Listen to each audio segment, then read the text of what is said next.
Hello everyone, this is the S.H.Monsterarts GIGAN 1972 from the movie Godzilla vs. GIGAN, and this is my first non-Godzilla S.H.Monsterarts figure, and it was a amazing choice. This guy has so much cool detail, amazing paint, just some really great stuff going on here, and I can't wait to go more in depth with this review.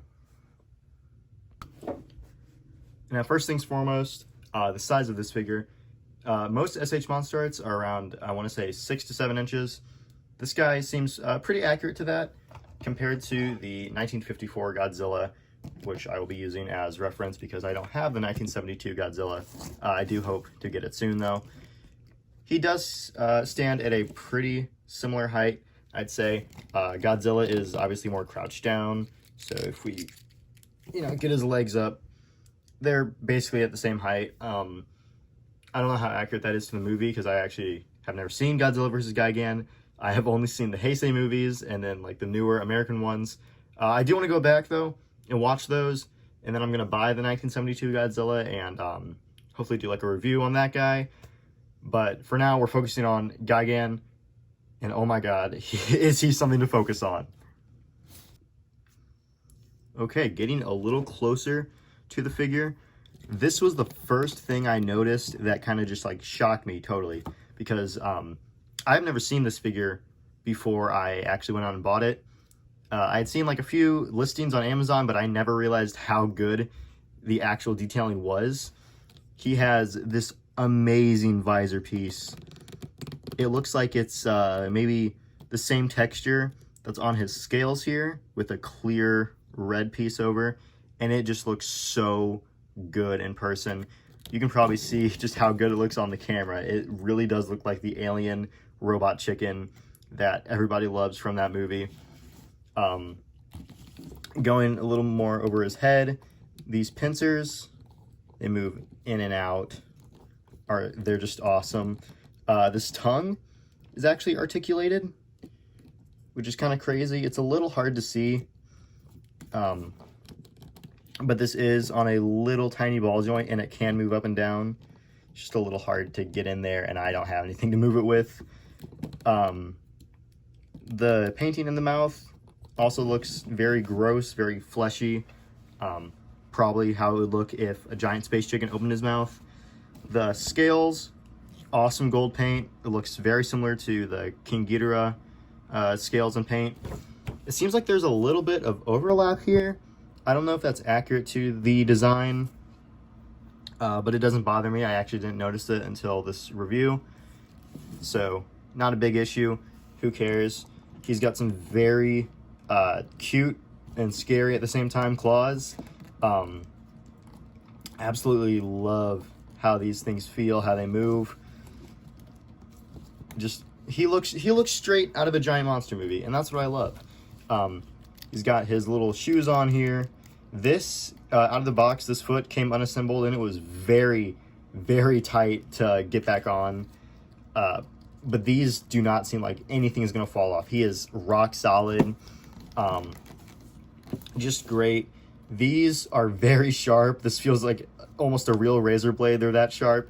Same goes for these beautifully sculpted and painted wings. I'm going to see if I can get a little closer here.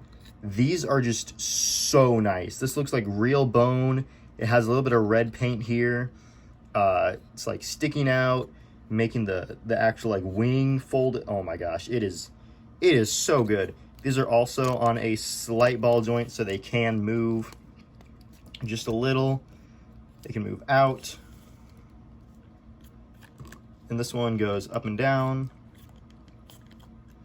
Yeah, all around. Super nice painting. All right, going over the articulation just a little more. We're gonna start head and with the tail. As I said before, he's got this pincer movement, mouth, open and close, tongue's on a ball joint, but I can't really show that. Head, obviously, all these are ball joints. Everything on this figure is a ball joint. So this can go all the way around, although I would be careful with that because S.H.Monsterarts heads do pop off a little easy. Arms, I want to say there's a full rotation here. but I'm also a little afraid that that's going to break, so I'd say stop around here. Don't do anything crazy. This full 360 at the claw. You can get some really dynamic poses for being such like a simple shape, simple hands. Exactly the same on the other side. The leg, we've got a nice little bend here. They can go up about that far and back about that far.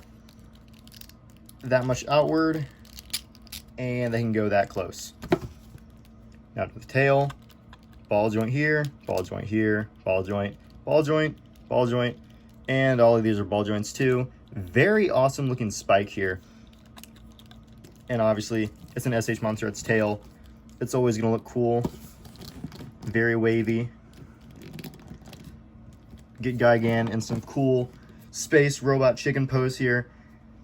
And oh man, this guy makes me want to collect more non-Godzilla S.H.Monsterarts.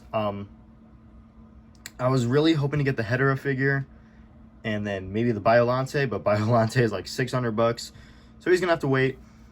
But this is a great impression to non-Godzilla figures, and he just looks great no matter how you have him. He poses great.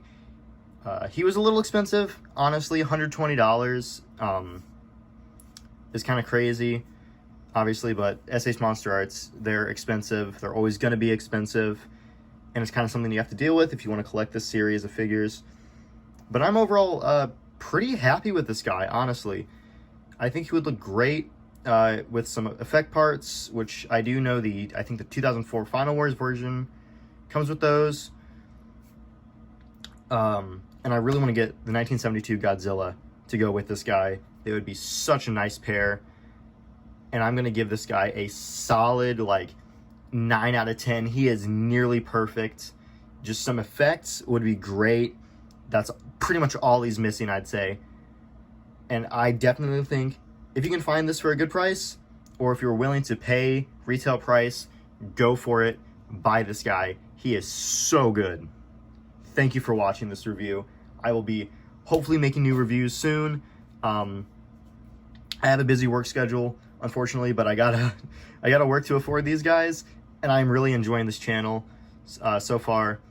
So, new videos soon. Thank you everybody for watching, and thank you for supporting me.